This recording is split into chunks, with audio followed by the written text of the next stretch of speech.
सनातन विरोधियों को नजर केवल गंदगी पर पड़ी। महाकुंभ में जिसने जो तलाशा उसको वह मिला। गिद्धों को केवल घास मिली, सूअरों को गंदगी मिली,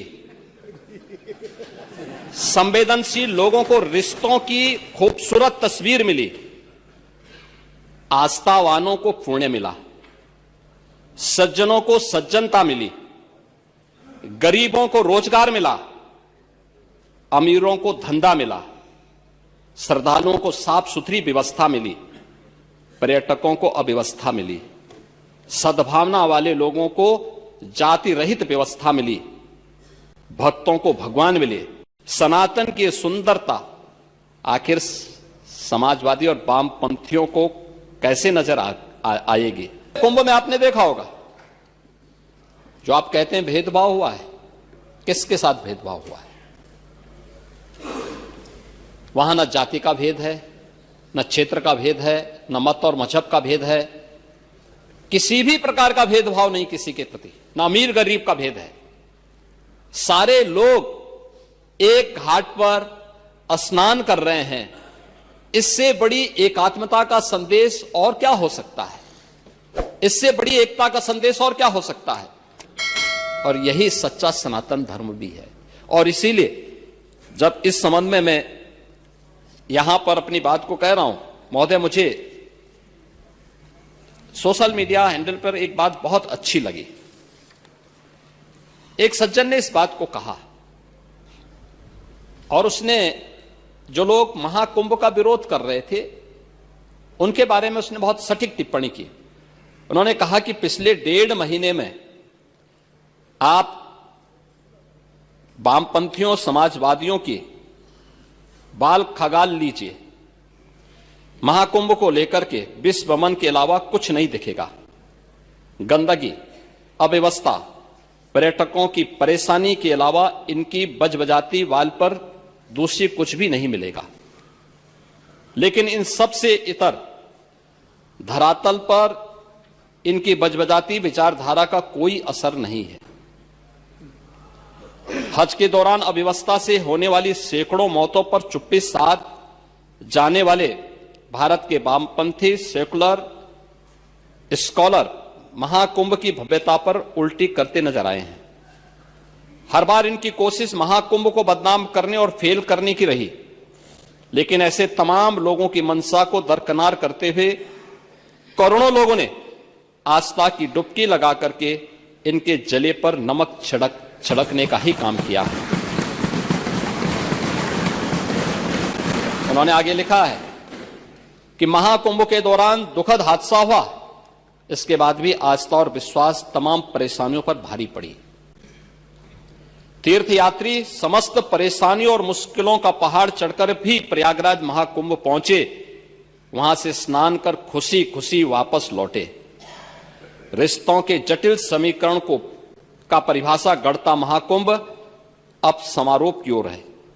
लेकिन यहां से निकला संदेश हर सनातन के मन में अमिट छाप छोड़ गया है, जो वर्षों तक लोगों की बदकही और कहानियों में जीवंत रहेगा। हर तरफ अपनी मां और बुजुर्गों को महाकुंभ में अनाथ छोड़ देने वाले बेटे रहे हों, तो दूसरी तरफ अपनी सास को पीठ पर उठाकर कुंभ स्नान कराने वाली बहू भी रही है। लेकिन सनातन विरोधियों को नजर केवल गंदगी पर पड़ी। मैं अध्यक्ष महोदय वह चित्र लेके आया हूं।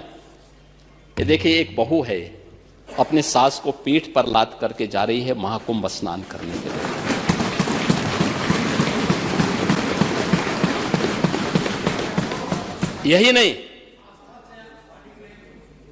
यही नहीं, आगे एक और बात कहते हैं।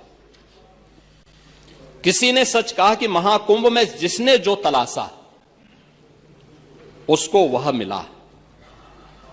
गिद्धों को केवल घास मिली, सूअरों को गंदगी मिली, संवेदनशील लोगों को रिश्तों की खूबसूरत तस्वीर मिली, आस्थावानों को पुण्य मिला, सज्जनों को सज्जनता मिली, गरीबों को रोजगार मिला, अमीरों को धंधा मिला, श्रद्धालुओं को साफ सुथरी व्यवस्था मिली, पर्यटकों को अव्यवस्था मिली, सद्भावना वाले लोगों को जाति रहित व्यवस्था मिली, भक्तों को भगवान मिले। मतलब सबने अपने स्वभाव और चरित्र के अनुसार चीजों को देखा है। एक ही घाट पर सभी जातीय वर्ग के तीर्थयात्री स्नानार्थी बिना किसी भेदभाव के नहाते रहे। सनातन की सुंदरता आखिर समाजवादी और वामपंथियों को कैसे नजर आएगी, लेकिन इनके द्वारा लगातार किए जाने वाले प्रश्न इनकी नियत को ही संदेह के दायरे में खड़ी करती है। महोदय, ये टिप्पणी अचानक नहीं है। ये टिप्पणी भारत की टिप्पणी है, भारत की भावनाओं की टिप्पणी है। और जो स्वयं कुछ कर नहीं सकते थे, जिन लोगों ने अपने समय में इस पूरे आयोजन को अव्यवस्था और भ्रष्टाचार का शिकार बनाया था, आज वे महाकुंभ पर इस प्रकार की टिप्पणी करके भारत की भावनाओं के साथ ही खिलवाड़ करने का काम कर रहे हैं। और मैं तो केवल इस बारे में एक बात कहना चाहूंगा कि महाकुंभ ने पूरी दुनिया को भारत की सनातन एकता का संदेश देकर के एक भारत श्रेष्ठ भारत के प्रधानमंत्री मोदी जी के विजन को ही चरितार्थ करके दिखा दिया है कि विश्वास है तो पूरा भारत अपना सहयोग देने के लिए उतनी ही तत्परता के साथ खड़ा है जो महाकुंभ में दर्शन होता हुआ दिखाई दे रहा है। Subscribe to Midday India. Get direct notifications on all our videos by clicking on the bell icon.